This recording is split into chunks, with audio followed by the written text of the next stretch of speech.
This is Chapter 6, Section 4, the organization of the executive branch. So, like we discussed in the last chapter, the president has a lot of roles, a lot of duties, a lot of decisions to make, and the president needs a lot of assistance. So the executive branch has a whole system to deal with all this, and it is the largest branch of government. There's 3 million employees that assist the president, and this whole system that is set up like it's called a bureaucracy. And what a bureaucracy is an organization of government departments, agencies, and offices.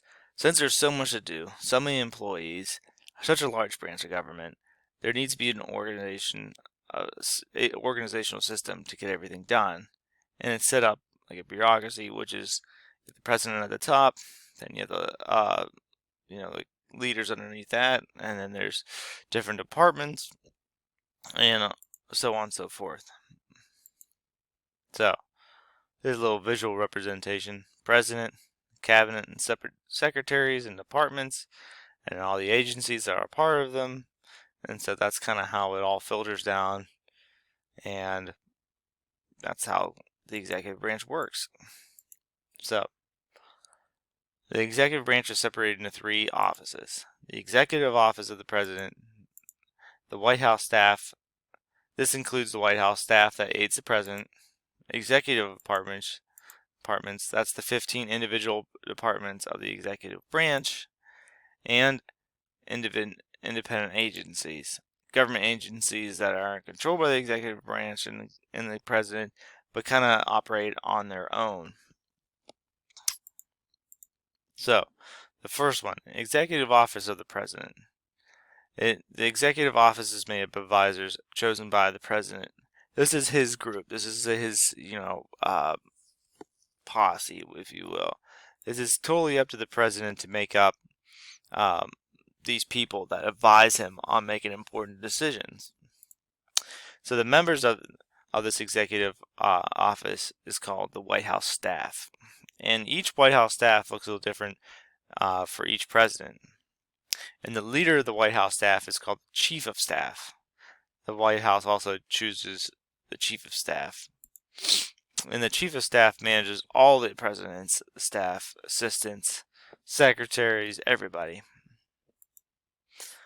So the Chief of Staff reports to the president, and then the assistants report to the Chief of Staff, and that's how bureaucracy works. And the Chief of Staff is a very powerful position in the executive branch, and especially depending on how much power the president gives their own Chief of Staff.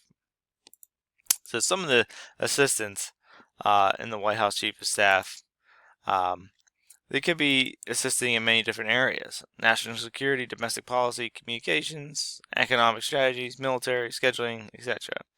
One of the most, obviously because of their position, famed position of a chief of part of the White House staff is the press secretary, or the assistant position called the press secretary, which gives daily updates about the president and what they're doing and their policies. This is Sarah Huckabee. She was President Trump's press secretary, and there she is in the White House, giving her one of her daily press.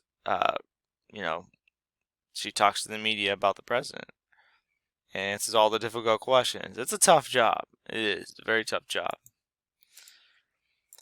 Also, like I said, each president kind of forms their own White House staff and who they want in it and how it's going to operate.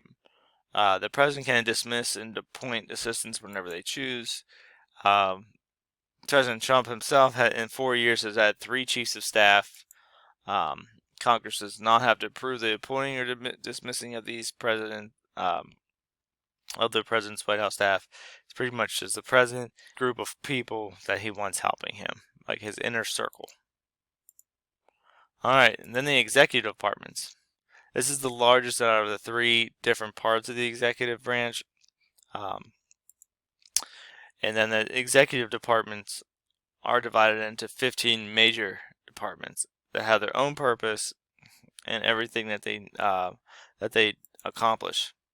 And so here's the 15 of them: agriculture, defense, education, energy, health and human services, labor, like treasury, interior. So they kind of um, broke it down, all everything that needs to be taxed in America that needs to get done. We're broken down into these 15 major departments for the most part. And here's all their crests and their seals. So each department helps fulfill one of the president's duties to serve the American people. The Department of State helps the president handle foreign policy. Department of Defense helps maintains the military, assists the president in being commander-in-chief. Department of Interior, that deals with national parks, federal lands, protects wildlife, natural resources. Department of Health directs the medical programs, manages the Food and Drug. Department of Health, Human Services, that's been big this past year with the COVID 2020 pandemic. Labor, Department of Labor deals with minimum wage, OSHA standard safety, so it's a safe workplace, safe working hours, everything like that, fair pay. So the president chooses and appoints the leader of each of these executive departments. But unlike his White House staff, the Senate must approve all of these appointments. So the head of each department is called a secretary of Treasury. The only department head that doesn't get a secretary title is head of the Justice Department, whose title is Attorney General. But he's the same thing as a secretary of whatever, but he just has a different name. Secretaries are chosen because of their expertise in their respective area or department. You'd want like a banker or something like that, a good business owner to be Secretary of Treasury. Maybe you wouldn't want like a former general to be, Secretary of Treasury. We want someone that has dealt with national parks and lands to be head of the Secretary of Interior. Someone with that expertise, maybe a doctor to be, Secretary of Health and Human Services. So that's how the president chooses, try to find the best person for the job. And the 15 secretaries combined make up the president's cabinet. So the White House staff is the president's own inner circle that helps him make, his advisees. And then he appoints 15 people to be head of each of one of these departments in a separate process, and that makes it the president's cabinet. It's an important group of policy advisors. That's what the cabinet is. And that's the head of the 15 departments. This is Donald Trump's cabinet. Secretary of Treasury, Defense, Commerce, Energy. So each one of these executive departments employs a lot of people. Individual executive departments are broken down into sub-departments to narrowly focus on a particular issue. Like the Department of Defense. There's a whole bunch of agencies and smaller sub departments, a part of the massive Department of Defense. Such as the Air Force Department, Army Department, Defense Acquisition. These are all defense, criminal investigation. Like all these are sub-departments in the massive Department of Defense.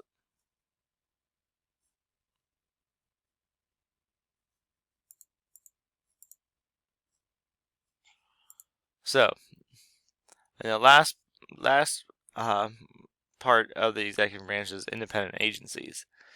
So, independent agencies really weren't created to the 1880s, but they operate within themselves, but they're part of the executive branch.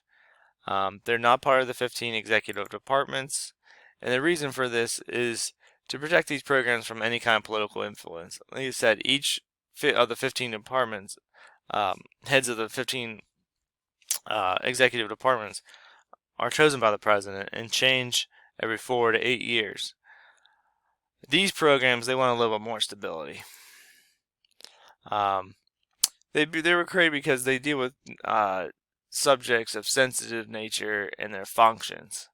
Such as the Federal Communications Committee. That's an independent agency, and really, that's nothing political about it. All they do is to censor things for the media, and try to be non-biased about it. That's why there's no like swear words on public TV and censoring what's on the internet. But that's what the FCC does. So independent agencies are actually separated themselves into three types of categories. Like the government is just like one huge big bureaucracy where everything is just like broken down from the president down. All these departments, all these agencies, it's just a massive branch of the government. Um, so they're broken down into independent executive agencies, independent regulatory commissions, and government corporations. So independent executive agencies, they're very similar to government cabinet departments, but they don't have the cabinet status. Um, these agencies are under the direct control of the president, and the president can appoint the heads of these agencies if they want. Um, but these agencies have broad powers and very specific purposes. Um, they provide a public service to the American people, and it's a service that you just wouldn't want a private company to be in charge of, because you want that constant heavy flow from taxpayers to be funding it, such as NASA, the space program. Um, that just costs way too much money for a private company to be investing in. You got to have that constant income of taxpayers' money to invest in a space program that just costs billions and billions of dollars. Like the CIA, that's something, if we want our intelligence coming like from a government-run agency, even though they have a lot of freedom, but you want our intelligence gathered by a government agency. And then you have like the EPA, which really only looks out for environmental protection. There's really no, you want to leave like the a lot of the politics out of it. And then you have the regulatory commissions. Um, and they're not under control of the president at all, and they're kind of independent, and that's why you want it to be an independent agency. They're part of the executive branch, but they kind of do their own thing just to help the American people um, with the economy. It's important that the president doesn't have control of this because you want them to be these regulatory commissions to be fair and have their own guidelines. Example for like the FDIC, which is the Federal Deposit Insurance Corporation. Pretty much what they do is they insure banks, and so that the American people don't lose all their money if the bank folds. They're insured by the federal government. I wouldn't bank with any bank that didn't have the FDIC in front of it. That means I believe right now that the government insures every individual up to $250,000 that they have in the bank. Like, say the bank just goes under, like they did in the Great Depression, and everybody lost all their money. Well, that just doesn't happen now because we have this independent agency, this commission that helps people out from losing all their money in the bank. And then like the consumer product safety. This is ensuring goods are safe for Americans. They're not going to give you cancer. They're not going to harm you. They're not going to get electrocuted. So it's just important that these agencies are not um, are around and don't really have much political influence. And then there's government corporations, and these provide a very specific service for the American people. Um, and they're under the control of the president's direction and the government, but they're providing a service for the United States like a business would.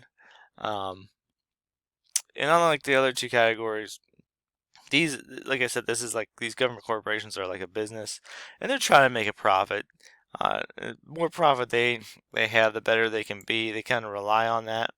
And the government corporations are necessary because they provide a service that you wouldn't want a private industry to be in charge of, like the United States Postal Service. It's government run. It's their own independent agency. There's money exchange that gets a service for the American people. But it's important that it's not designated by a private company, because they might go under, or they might have a labor strike or what have you. So the postal service, like, you need mail to be sent and be on time and be regulated by an entity such as the government. And then the Amtrak, that's just the American, like, it's train company. And it's run by the United States. That's just another service that the United States has. All right, that concludes Chapter 6, Section 4.